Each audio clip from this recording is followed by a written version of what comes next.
સર્વોત્તમજીમાં બિરાજે છે.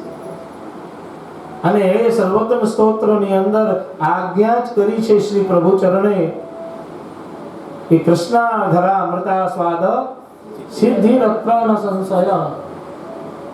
હવે જેને કૃષ્ણનું અધરામૃત પ્રાપ્ત થાય એના માટે વળી પાછું શું બાકી રહી જાય? કૃષ્ણાધરામૃતા સ્વાદ, જે અધરામૃતનું વર્ણન હમણાં જ આપણે ગોપી ગીતમાં શ્રવણ કર્યું કે ગોપીજનો કહે કે ઇતર રાગ બીષ્ટ મારણમ નૃણામ વિતર વીર નસ્તે ધરામૃતમ.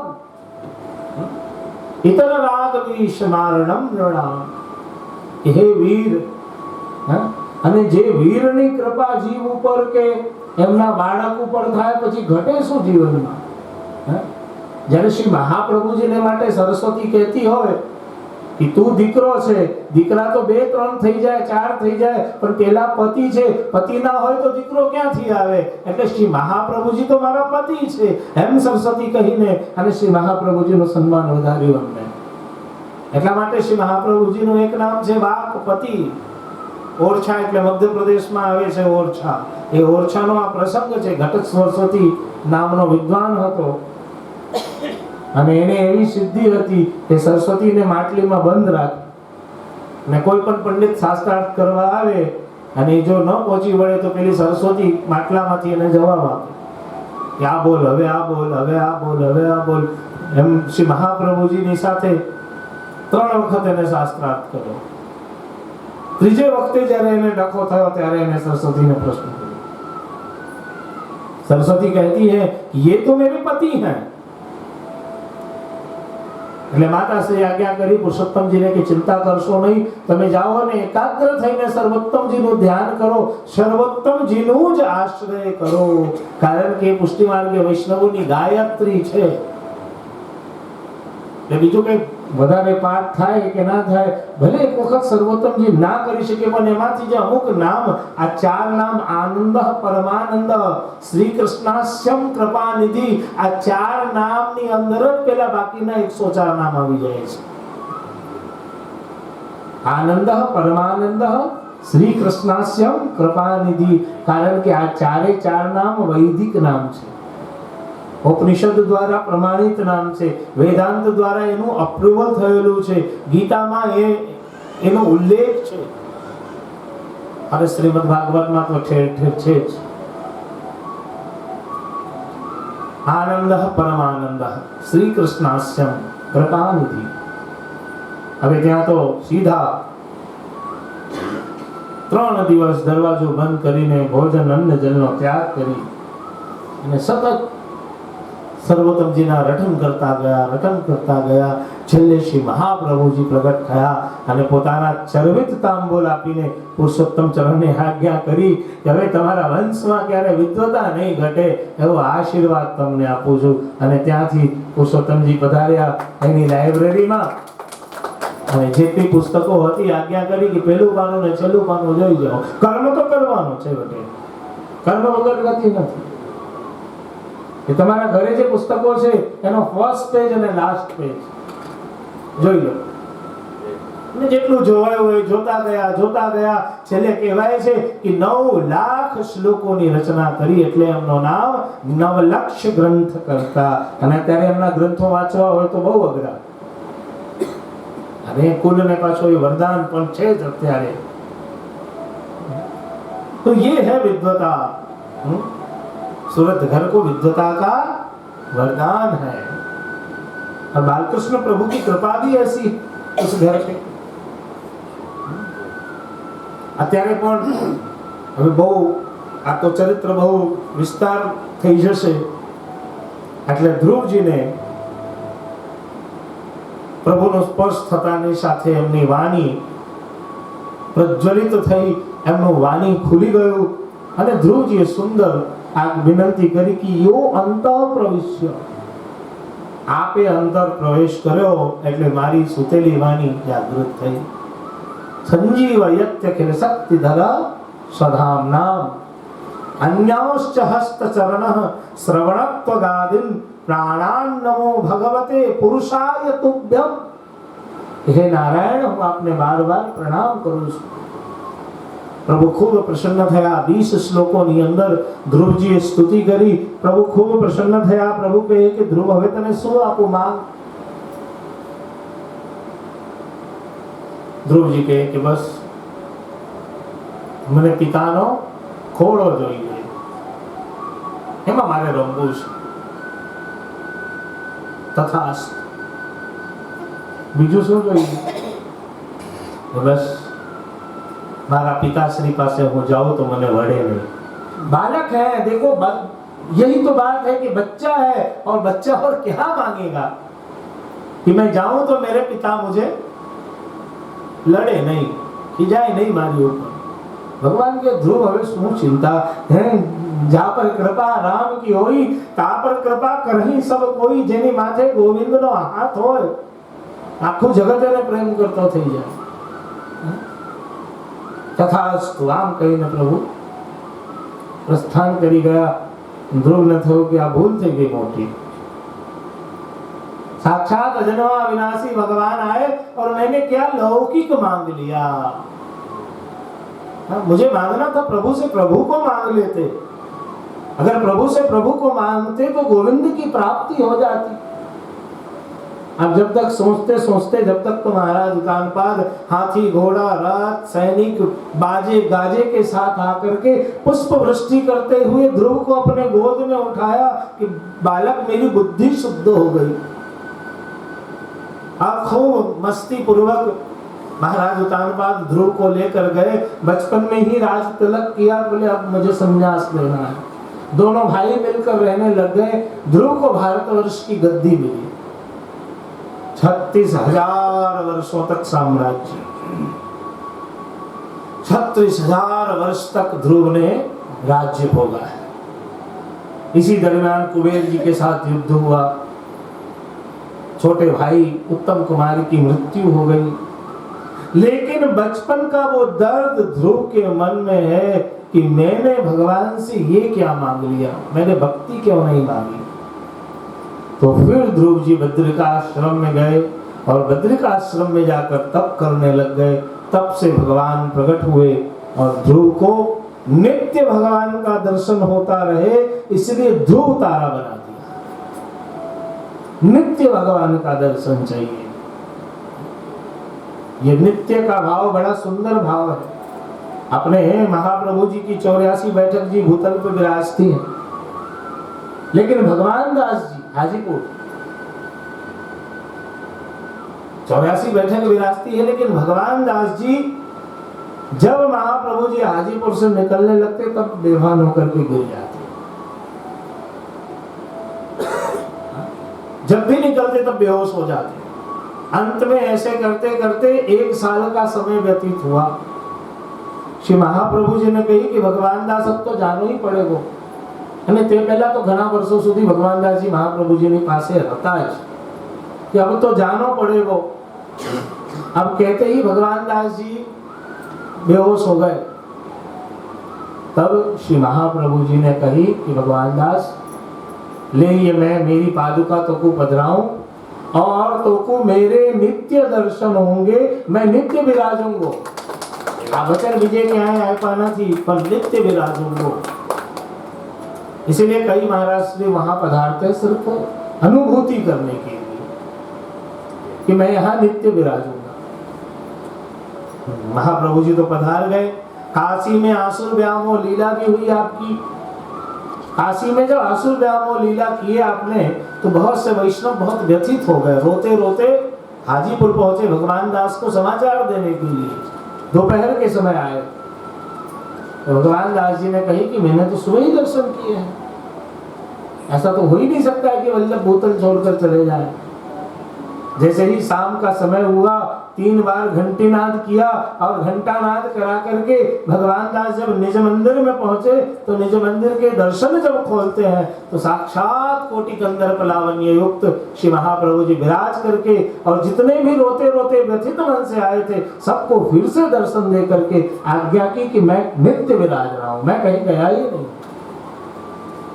आप प्रसंग वाच लो खास, नित्य विराजने का वर्णन. तो ऐसे भक्त दमला जी को नित्य दर्शन. 3 दिन में दर्शन ना हो तो धमला जी बेहोश हो जाते थे, नित्य दर्शन देते थे। तो श्री गोसाई जी श्री जी बाबा का संबंध, तो ध्रुव को नित्य दर्शन प्रभु का होते रहे, नित्य। इसलिए ध्रुव तारा बना करके ध्रुव को बैठा दिया। ध्रुव के बाद 2 बड़े पापी राजा इस भारतवर्ष में हुए, महाराज बेन और महाराज अंग। इन दोनों के पाप कर्म ने इस पृथ्वी को सुखा दिया। पृथ्वी पे आपत्ति आई, चारों तरफ बारिश बंद हुई, पशु मरने लग गए, पक्षी मरने लग गए, बड़े बड़े वृक्ष सूख गए, नदियां सूखने लगी, बड़े बड़े पर्वत गिरने लग गए, आकाश से अग्नि की वृष्टि होने लगी, सूर्य का ताप बहुत बढ़ गया है, जहां महामारी फैलना शुरू हुआ। इतने पाप कर्म, और जब इतने पाप कर्म हुए, चारों तरफ प्रजा मरने लगी, प्रजा का मरण होने लगा, तब ऐसे समय में फिर से एक बार भारत भूमि को कंट्रोल करने के लिए, भारत में धर्म स्थापित करने के लिए भगवान साक्षात श्रीमन नारायण पृथु के रूप में अवतरित हुए। महाराज पृथु का जन्म हुआ। बोलिए पृथु भगवान की जय। महाराज पृथु का जन्म हुआ। हमारे वैज्ञानिक कहते हैं कि पृथ्वी में से ये चीज हमने ढूंढा, ये चीज हमने ढूंढा, किसी ने नहीं ढूंढा है। इसकी शुरुआत महाराज पृथु ने की है, श्रीमद् भागवत प्रमाण है।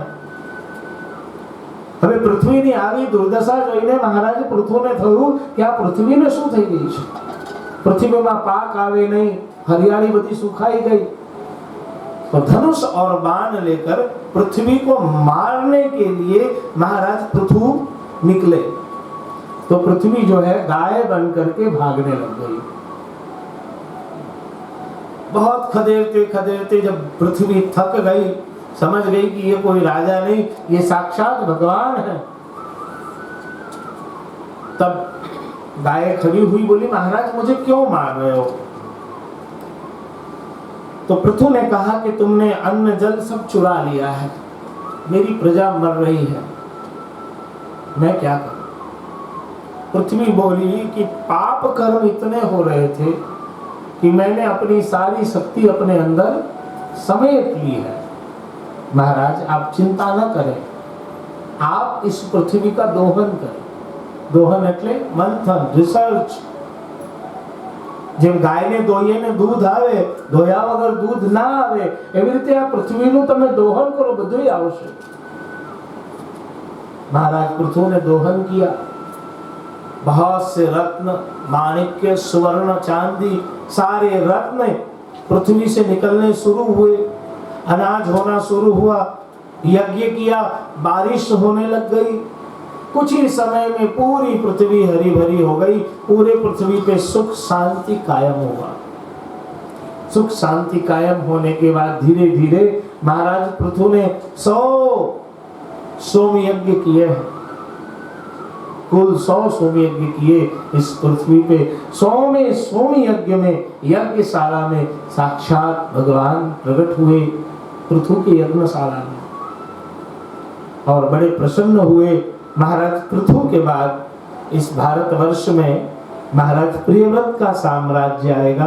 उससे पहले एक बड़ी सुंदर कथा है श्रीमद् भागवत की, जिसको कहते हैं पुरंजन आख्यान।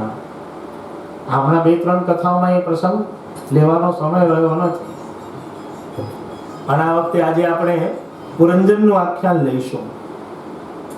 तत्व ज्ञान का प्रसंग है। पुरंजन मतलब यही बॉडी, पुरंजन मतलब यही बॉडी। हाँ, इसी के 10 द्वार, 5 कर्मेंद्रिय और 5 ज्ञानेंद्रिय। बड़ा सुंदर प्रसंग है। नारद जी प्रचेताओं को उपदेश दे रहे हैं, और प्रचेताओं को उपदेश देते समय नारद जी ने बड़ा सुंदर काल कन्या का चरित्र वर्णन किया है। नारद जी कहते हैं कि राजन, एक बार अविज्ञात और पुरंजन जंगल में शिकार खेलने गए। शिकार खेलते खेलते दोनों रास्ता भटक गए। एक का नाम अविज्ञात है। अविज्ञात એટલે જેનું કંઈ જ્ઞાત નથી, જેના સ્વરૂપનું કોઈ જ્ઞાત નથી। अविद्या, जो साक्षात आत्मा है, जो परम ज्योति है, जो दिव्य ज्योति है, जो अनंत है, जो चिदाकाश है, जो निराकार भी है, आवश्यकता पड़ने पे साकार भी है, वो परम ज्योति, सूक्ष्म ज्योति, दिव्य ज्योति। એટલે નાના છોકરાઓનો જન્મ થાય ને, તમે બરોબર જોજો કે રાત્રે જ્યાં લાઈટ હોય ને एकदम જોશે, ત્યાં જ જોશે। देखे हो कभी छोटे बच्चे?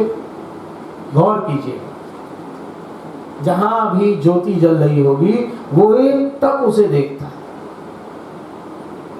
क्यों? वेदांत कहता है उस परम ज्योति को छोड़कर आने के बाद वो उसी ज्योति की तलाश करता है, उस प्रकाश में, उस दिव्य ज्योति को देखने की कोशिश करता है। और जब दिव्य ज्योति की ओर देखता है, अपने यहाँ तो कहना नहीं चाहिए, पर अगर थोड़ा सा वेदांत पढ़ लो तो जल्दी वैराग्य आने लगता है। मृत्यु के बाद भी देखो तो सबसे पहले मुखाग्नि दी जाती है, हैं? कौन દીકરો આપે જેને આપણે લાડ કરી કરીને પપ્પા બોલતા શીખવાડીએ ને મમ્મી બોલતા શીખવાડીએ, हैं? કેટલું વહાલ કરીએ ને એ જ દીકરો છેલ્લે મોઢામાં અગ્નિ પધરાવે। એટલે તે વખતે શાસ્ત્ર કહે છે કે જો મોહમાંથી અત્યારે પણ બહાર આવી જાઓ, મોહમાંથી મુક્ત થાઓ। तो अपने यहाँ की जो पूरी प्रक्रिया है ना वो बड़ी अद्भुत है। मोह से बाहर होना ही, मोह से मुक्त होना ही शास्त्र का सर्वोच्च लक्ष्य है, वेदांत का सुंदर दर्शन है। बताता है कि देखो इतना पालन किया, इतना समझाया, इतना प्यार किया उसी के हाथ से, है? और वो बेटा भी जो जिगर का टुकड़ा होता है, क्या बीतती होगी जब वो अपने हाथ से अपने ही पिता के चिता में अग्नि प्रविष्ट कराता है। यही वेदांत है, यही ज्ञान है। और इसी को अगर समझ लीजिए तो संसार समझ में आने लगता है। ऐसे तो स्मशान त्याज्य भूमि है, लेकिन स्मशान में जाने के बाद वैराग्य होता है। इसलिए शिव एक स्वरूप से सदैव स्मशान में वास करते हैं। यही तत्व ज्ञान, यही ब्रह्म ज्ञान है, और कुछ ज्ञान नहीं है। एक लीटी में बधु से जो समझी जाओ तो हमारे यहाँ की पूरी प्रक्रिया जो बधाना डिटेल में हूँ जाऊँ तो खबर पड़े कि કેટલું બધું છે અને કેટલું બધું જાણવાનું છે, આપણે જાણતા જ નથી। तो ये सब जो है अपने यहाँ सूतक भी कितने दिन का? तो 10 दिन का है, हैं? मूल में सूतक 10 દિવસનું જ છે ડોક્ટર સાહેબ। એ પછી 15 દી કે 20 દી એક જ્ઞાતિ પ્રમાણે ઘરની વ્યવસ્થા પ્રમાણે છે। अब देखिए, जो हम श्राद्ध में पिंड दान करते वो कैसा होता है? गोल होता है ना, गोल होता है। और जो माँ के गर्भ यूट्रस में भ्रूण होता है वो कैसा होता है? बस यही है साइंस और आध्यात्म। वो भ्रूण भी गोल होता है। तो जब एक व्यक्ति की मृत्यु होती है तो शरीर में भ्रूण बनने में 10 दिन का समय लगता है ना? तो जब मृत्यु होती है तो दूसरे शरीर में उसको ट्रांसफर होने में 10 दिन का समय निर्धारित किया है। कितने दिन का? 10 दिन में वो भ्रूण बन करके किसी उटरस में बैठ जाता है। उसके बाद वही पिंड का दान, पिंड का दान। तो ये जो है सब हमारे यहाँ की वैज्ञानिक पूरी पद्धति है। इसलिए 10 दिन तक जो है वो हमारे शरीर के साथ जुड़ा हुआ रहता है, और 10वें दिन वो दूसरे शरीर में ट्रांसफर हो जाता है, तो हमारा सूतक खत्म। इसलिए सूतक 10 दिन का ही है। पर तमे तो करशो नहीं, जे प्रमाणे चाले से 15-16 दिन क्यों, ये भी बता दूं मैं आपको। सुनिए, ब्राह्मण के लिए 10 दिन, क्षत्रिय के लिए 15 दिन, वैश्य के लिए 20 दिन और शूद्र के लिए 1 महीना। अब क्यों ऐसा? અત્યારની તારીખે તો ના કહેવાય, કારણ કે અત્યારે તો બ્રાહ્મણ કરતા બીજા બધાના ઘરમાં વધારે શુદ્ધિ છે। ये चीज शुद्धि के आधार पर, जैसे ब्राह्मण का घर है तो ऑलरेडी बहुत सारी शुद्धि है। घटना करना कम ही होता है। तो उसके लिए है कि 10 दिन में ये सब निपटा लेगा। अब क्षत्रिय है तो उसके यहाँ भी थोड़ा ज्यादा नॉलेज है, लोग समझते हैं, तो उसको 15 दिन का टाइम दिया कि 5 दिन तुम और ज्यादा पालन करो। अब वैश्य है तो ये परिवार बहुत लंबा है, हाँ?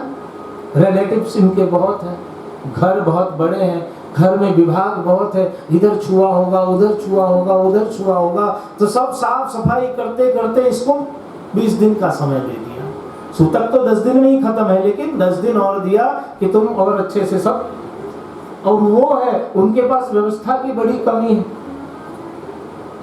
उनको बताया 1 महीने का समय कि 1 महीने में तो हो ही जाएगा। तो ये है शुद्धि, मूल में ये शुद्धि है। तो इस प्रकार से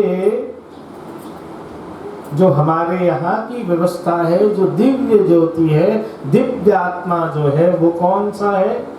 अभिज्ञात। और अभिज्ञात के साथ दोस्ती किसकी हुई है? पुरंजन की। पुरंजन जीव है, ये 10 द्वार वाला जीव पुरंजन है। और इस पुरंजन के अंदर जो आत्मा है, जो परम ज्योति है, वो क्या है? अभिज्ञात है, वही अभिज्ञात है। अब देखिए हुआ क्या, पुरंजन को किसी चीज की तलाश थी, अभिज्ञात चाहता था कि मैं इसकी तलाश को समाप्त कर दूं, सत्संग से, ज्ञान से, ध्यान से, योग से, संग से। लेकिन पुरंजन की तलाश पूरी नहीं हो रही थी, वही तलाश जापना बधामा से, जो तलाश पूरी ही नहीं हो पाती, इच्छा। अब पुरंजन की तलाश पूरी नहीं हो पा रही थी। पुरंजन और अभिज्ञात दोनों एक दिन निकले भ्रमण करने। भ्रमण करते करते अभिज्ञात ने और पुरंजन दोनों जा रहे थे। अभिज्ञात जो है पुरंजन से अलग हो गया, पुरंजन अकेला पड़ गया, पुरंजन भटक गया।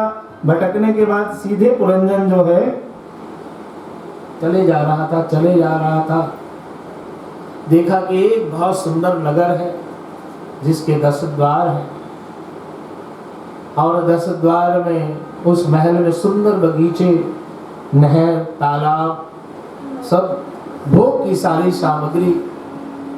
महल के बीचों बीच एक चबूतरा है, और चबूतरे पे एक परम सुंदरी कन्या इंतजार मानो किसी का कर रही हो, बैठी है उस महल के अंदर। एक परम सुंदरी युवती बैठी है श्रृंगार करके, और उस युवती के ठीक पीछे उसके 2 सेनापति खड़े हैं, और उस 2 सेनापति के पीछे फिर 5 सेनापति खड़े हैं, और उस 5 सेनापति के पीछे फिर 10 सेनापति खड़े हैं। ये दृश्य है। पुरंजन उस महल को देखकर इतना मोहित हुआ, भोग की तीव्र इच्छा जागृत हुई, मन का प्यास प्रकट हुआ, बुद्धि शिथिल पड़ गई, अभिज्ञात का साथ छूटने का कोई गम नहीं रहा, और धीरे धीरे चलते चलते पुरंजन उस महल की ओर आगे बढ़ना शुरू किया। महल के सौंदर्य में इतना घुल मिल गया, इतना मोहित हुआ कि मानो कन्या इसी की प्रतीक्षा कर रही हो। कन्या जैसे ही पुरंजन को देखती है, कहती है कि आज मेरी तलाश पूरी हो गई। तो पुरंजन कहता है मेरी भी तलाश पूरी हो गई। दोनों विवाह करते हैं, दोनों उसी महल में रहते हैं। भोग विलास में रत होने के बाद कई वर्षों तक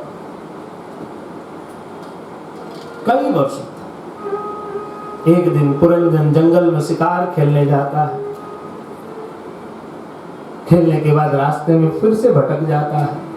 कई महीनों के बाद पुरंजन उस महल की ओर वापस लौटता है, तो देखा कि महल की स्थिति अच्छी नहीं। सखियां सब रो रही हैं, सारे लोग रुदन कर रहे हैं। तो पता चला कि पुरंजन के जाने के बाद जो उसकी पत्नी पुरंजनी थी वो भूमि पे गिरी हुई थी, उसके विप्रयोग में रो रही थी। 6 महीने से अन्न जल नहीं लिया था। इतना प्रेम करती थी पुरंजनी पुरंजन को। पुरंजन ने काफी समझाया, मनाया, लाड किया, बहुत समझाया, वचन दिया कि आज के बाद मैं तुम्हें छोड़कर कभी नहीं जाऊंगा। और उसके बाद उस पुरंजनपुरी पे पहले चंड वेग की चढ़ाई हुई, फिर प्रचंड वेग की चढ़ाई हुई, फिर काल आया और एक दिन पुरंजन की मृत्यु हुई। पुरंजन की मृत्यु हुई और वो भी मृत्यु कैसे? तो उस स्त्री का, पुरंजनी का चिंतन करते करते कि मेरे बाद इसका क्या होगा। पुरंजन की मृत्यु हुई। पुरंजन दूसरे जन्म में स्त्री का चिंतन करते करते मृत्यु हुई, इसलिए स्त्री के रूप में जन्मे। और वो स्त्री पुरुष का चिंतन करते करते मृत्यु को प्राप्त हुई, इसलिए दक्षिण प्रदेश में महाराज मलय ध्वज के रूप में उनका जन्म हुआ है। लेकिन महाप्रभु जी इस प्रसंग में कहते हैं कि यहाँ भी प्रभु की लीला ही कारण रूप है। वो जो पुरंजन है उसका जन्म भक्ति के रूप में हुआ है। किस रूप में हुआ है? भक्ति के रूप में हुआ है। ये भी प्रभु की लीला चल रही है। इसका जन्म भक्ति के रूप में हुआ और उसका जन्म महाराज मलय ध्वज के रूप में, मतलब अहंकार के रूप में हुआ। अब महाराज मलय ध्वज जो है वो जीत करके भक्ति के साथ विवाह करते हैं। मतलब भक्ति कहाँ जा रही है? अहंकार के पास। बस ध्यान रखो कि भक्ति नहीं चाहते या गिफ्ट में आवे से जो एनाथी सावधान नहीं था तो तकलीफ पड़ती। जैसे जैसे भक्ति आती है वैसे वैसे अरे वो एक समय ऐसा था कि भक्ति को उसी ने जीता ही है। महाराज मलय ध्वज के साथ भक्ति का विवाह हुआ है। अब महाराज मलय ध्वज का जो विवाह हुआ है वो भक्ति के साथ हुआ है, मतलब अहंकार के साथ हुआ है। अहंकार के साथ विवाह हुआ। बहुत समय के बाद दोनों रहते साथ में रहते रहते पुरंजन को स्त्री योनि की प्राप्ति हुई और पुरंजनी को पुरुष योनि की प्राप्ति हुई। पुरंजनी महाराज मलय ध्वज बने हैं और पुरंजन जो है भक्ति। अब अंत में जो है महाराज मलय ध्वज का मरण होता है ध्यान योग के द्वारा। प्रभु की कृपा से शरीर को ध्यान में लगाते हैं। ध्यान के बाद महाराज मलय ध्वज की मृत्यु हो जाती है। अब भक्ति रोती है, विलाप करती है कि अब मेरा क्या होगा। उसी समय कहीं से भटकता भटकता वो अविज्ञात पहुंच जाता है और अविज्ञात पहचान लेता है कि ओहो दो जन्म। अभिज्ञात अपना परिचय देता है, शांत करता है, ज्ञान देता है और फिर अभिज्ञात समझाता है कि पूर्व जन्म में तू पुरंजन था, मेरा परम मित्र, और मुझसे भटक जा गया। मुझसे भटकने के बाद मुझे कभी ढूंढा भी नहीं। मुझसे भटकने के बाद मुझे कभी, जैसे बचपन में हम प्रभु को बहुत याद करते हैं लेकिन जवानी की खुमारी चढ़ते चढ़ते भूल जाते हैं।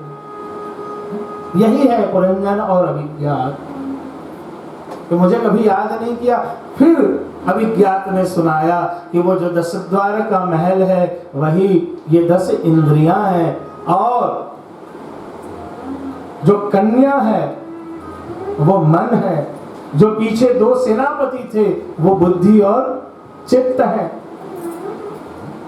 चंड वेग, प्रचंड वेग जो है ये जरा है, बीमारी है, रोग है, बुढ़ापा है, इनका आक्रमण होता है शरीर पे।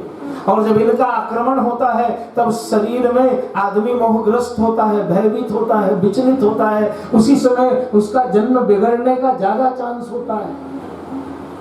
तुम्हारा भी एक जन्म बिगड़ गया, दूसरे जन्म में तुम मेरे साथ हो। और अभिज्ञात उसी महल के पास ला करके दिखाता है कि देखो मैं तो दिव्यात्मा हूँ, अपने स्वरूप का दर्शन कराता है और दर्शन कराने के बाद भक्ति को भी महाराज मलयध्वज की पत्नी मतलब पुरंजन को भी वैराग्य उत्पन्न होता है और वैराग्य उत्पन्न होने के बाद दोनों भगवान के चरणारविंद में प्रविष्ट हो जाते हैं। बोलो कृष्ण कन्हैया लाल की।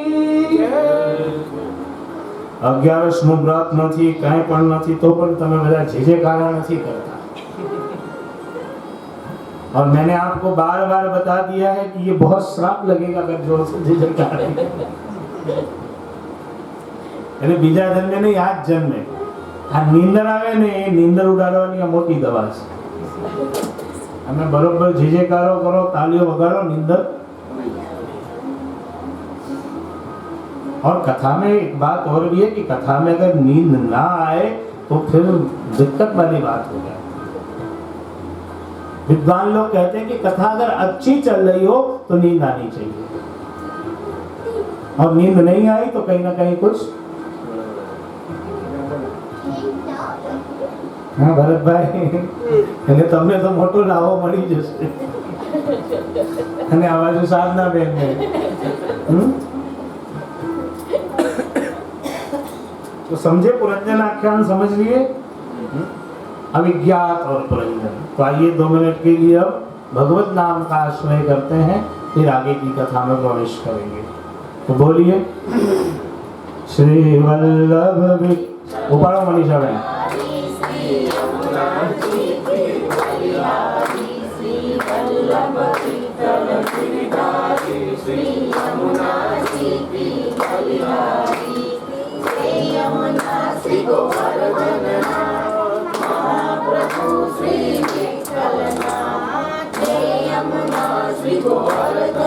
उभा थઈને વાંધો નહીં, રાસ કરતા કરતા બસ જય हो।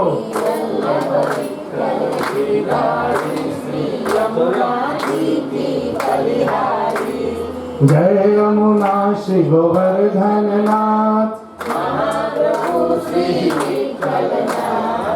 जय यमुना श्री गोवर्धन नाथ, महाप्रभु श्री विठ्ठलनाथ। वल्लभ विठ्ठल गिरधारी श्री यमुना जी की बलिहारी। श्री वल्लभ विठ्ठल गिरधारी श्री यमुना जी की बलिहारी। यमुना